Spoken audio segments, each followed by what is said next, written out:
Assalamualaikum warahmatullahi wabarakatuh. Apa kabar Ananda Soleh-Soleha hari ini? Semoga semuanya selalu dalam keadaan baik, juga sehat ya.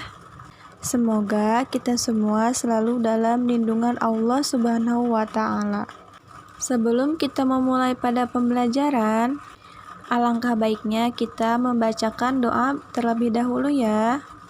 Bismillahirrahmanirrahim. Rabbi zidni ilman warzuqni fahman. Ya Allah, tambahkanlah kepadaku ilmu pengetahuan dan berikanlah kepadaku pemahaman yang baik. Amin. Ananda Soleh-Soleha, hari ini kita akan belajar tentang sejarah kebudayaan Islam atau sirah. Sekarang kita akan melanjutkan pembelajaran yaitu tentang sifat-sifat Nabi Muhammad SAW.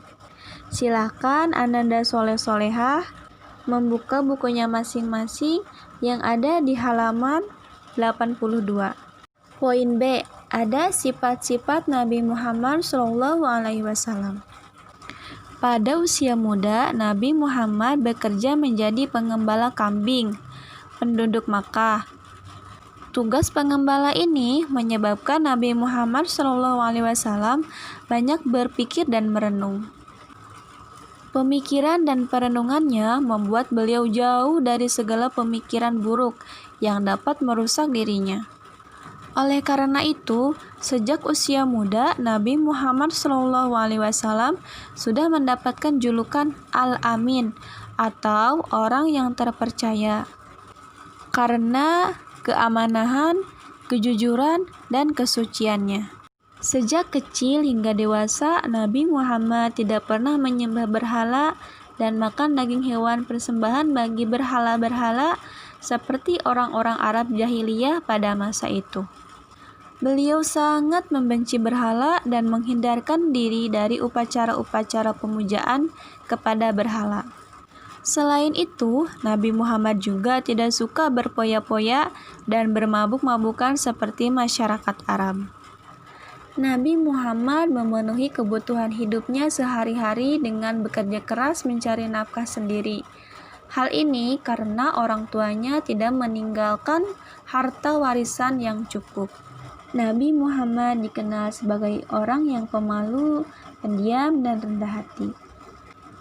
Jika sedang merasa lapar, seringkali perut Nabi Muhammad diikat dengan kain yang dipakainya dan di dalamnya diisi dengan batu.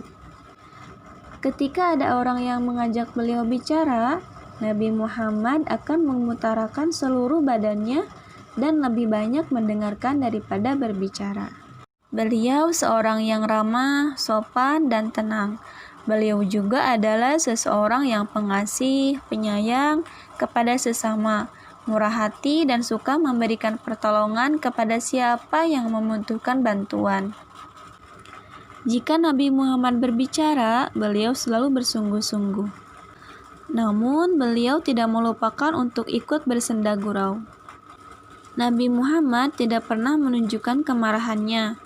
Itu karena kepribadian beliau yang selalu lapang dada, berkemauan baik, dan menghargai orang lain. Nabi Muhammad dikenal selalu mempunyai tujuan yang jelas, berkemauan keras, tegas, dan tidak pernah ragu-ragu dalam tujuannya. Hal ini menyebabkan orang-orang di sekitarnya merasa hormat dan kagum pada sosoknya. Ananda Soleh-Soleha, sekarang kita masuk pada halaman 84, yaitu ada poin pertama, ada keutamaan Nabi Muhammad SAW. Pada saat Nabi Muhammad berusia 35 tahun, atau sekitar 5 tahun sebelum beliau diutus menjadi Rasul, kabilah Quraisy memutuskan untuk membangun kembali Ka'bah. Pembangunan ini dicetuskan oleh Al-Walid bin Al-Mughirah Al-Makhzumi. Nah, pembangunan ini dilakukan karena kondisi fisik Ka'bah saat itu hanyalah berupa tumpukan batu-batu berukuran di atas tinggi badan manusia dan tidak memiliki atap. Selain itu, karena Ka'bah merupakan sebuah peninggalan sejarah yang berumur tua, Ka'bah sering diserang oleh pasukan berkuda, sehingga bangunannya menjadi rapuh. Makkah pun pernah mengalami banjir bandang, sehingga air meluap dan membuat bangunan Ka'bah hampir rubuh. Para penduduk Makkah pun bekerja sama membantu pembangunan itu dengan sukarela. Mereka terus melakukan perubahan hingga sampai pada pondasi pertama yang dulu diletakkan oleh Nabi Ibrahim alaihissalam. Kemudian mereka memulai pembangunan kembali dengan cara membagi-bagi bangunan Ka'bah, yaitu masing-masing kabilah mendapatkan satu bagian.